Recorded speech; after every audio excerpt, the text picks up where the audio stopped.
యోనా గ్రంథం 1వ అధ్యాయం 12వ వచనం చూడగలిగితే ఒక ప్రత్యేకమైన మాట మనకు కనిపిస్తా ఉంది. అతనిని అడగగా, యోనా, నిన్ను బట్టి ఈ గొప్ప తుఫాను మీ మీదికి వచ్చినని నాకు తెలిసి ఉన్నది. నన్ను ఎత్తి సముద్రంలో పడవేయుడి, అప్పుడు సముద్రము మీ మీదికి రాకుండా నిర్మలించనని అతడు వారితో చెప్పెను. మనందరికీ తెలిసినటువంటి ఒక సుపరిచితుడు అనబడినటువంటి యోనా గారిని మనం చూస్తున్నాం కదండి. మనలాగే ఆయన కూడా కదండి. యోనా అంటే అయ్యో అలనాడు దేవుని మాటను వినలేనటువంటి ఆ యోనా ఏం అనుకుంటాం. కాదండి, ఇలనాడు మనం కూడా యోనాలాగానే ఉన్నాం. దేవుని పనిలోనే ఉంటాం కానీ దేవుని మాట వినాం. దేవుని సువార్తలోనే ఉంటాం కానీ దేవుని యొక్క మాట వినాం. కానీ ఇక్కడ వాక్యాన్ని మీరు చూడగలిగితే మనకు అర్థమవుతుంది, యోనా కూడా ఎలా ఉన్నాడో తెలుసా ప్రియ దేవుని బిడ్డలారా. దేవుడు ఎక్కడికి వెళ్ళమన్నాడు? ఏమండి, నినివేకి వెళ్ళమంటే తర్షీష్కి వెళ్ళాడు. దేవుడు ఒకటి చేయమంటే ఒకటి చేస్తున్నాడు. కారణాన్ని బట్టి ఒక వాడెక్కాడు, వాడలో అడుగు భాగానికి వెళ్ళిపోయాడు, నిద్రావస్థలోనికి వెళ్ళిపోయాడు. నిజంగా చెప్పాలంటే గాఢ నిద్రలో ఉన్నాడు. ఈ లోపల అంటే చూడండి, దేవుని పని చేయకుండా ఎక్కడున్నాడు? సోమరిపోతుల కిందకి వెళ్ళిపోయాడు. దేవుని పని చేసినప్పుడు దేవుని పని చేయాలి. అందుకని నేను కూడా చాలాసార్లు మీకు అదే చెప్తున్నాను, దేవుని పనిలో మిమ్మల్ని మీ పిల్లల్ని పాలిభావస్తులుగా చేయండి.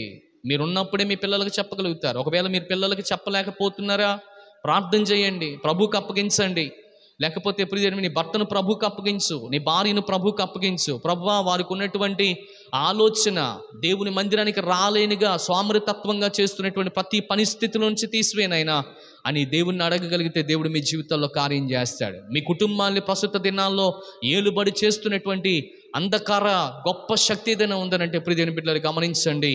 ఏంటో తెలుసా ప్రియ దేవుని బిడ్డలారా, అది సోమరి తత్వమే. సోమరి తత్వాన్ని బట్టే మనము ఈ రోజున వాక్యాన్ని వింటున్నాం. సోమరి వాడు పరలోక రాజ్యానికి కూడా ప్రవేశించడం చాలా కష్టం. అందుకనే దేవుని వాక్యం చెప్పింది, సూది యొక్క బెజ్జంలో ఒంటె దురుట ఎంత సులభం అన్నాడు. నిజంగా చెప్పండి, దేవుని విషయంలో అంటండి సూది బెజ్జంలో ఒంటె దూరడం చాలా సులభం అంట.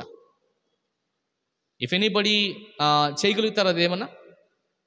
మన ఇంట్లో ఉంటుంది కదా, ఒకసారి మన వయసు పడిపోయి మిషన్లో సూది పెట్టడమే రాదు మనకి సాధారణంగా.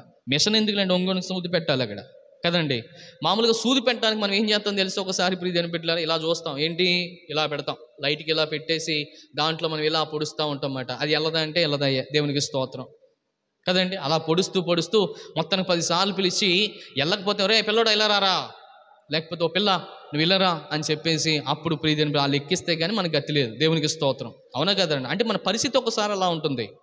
దీన్ని బట్టి మనకు అర్థమవుతున్న విషయం ఏంటంటే ప్రియ దేవుని బిడ్డలారా, మనం ఏం చేయలేకపోతున్నాం తెలుసా? చెప్పాలి, ఏం చేస్తున్నాం?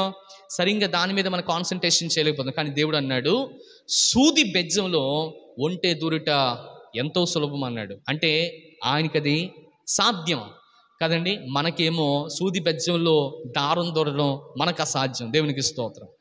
అసాధ్యాన్ని సుసాధ్యపరిచేటువంటి దేవుడే ఆ మాటలు మాట్లాడాడు. ఈ రాత్రికాల సమయం నీ పక్షాన ఉన్నాడు. ఒక్కసారి మన కుటుంబాన్ని అభివృద్ధి పదంలో మనం వెళ్లకుండా, బిడ్డలను యోగ్యమైనటువంటి పద్ధతిలో ఉంచకుండా, ఒకవేళ నరకానికి మన బిడ్డలను తీసుకువెళ్ళిపోతుందేమో మనకు తెలియకుండానే అపవాది అనబడినటువంటి వాడు వారి జీవితంలో ఏం పెడుతున్నాడు తెలుసా? ఏం పెడుతున్నాడు ప్రత్యేకంగా అక్కడ మనం చూడగలిగితే సోమరి తత్వాన్ని అలవాటు చేస్తున్నాడేమో.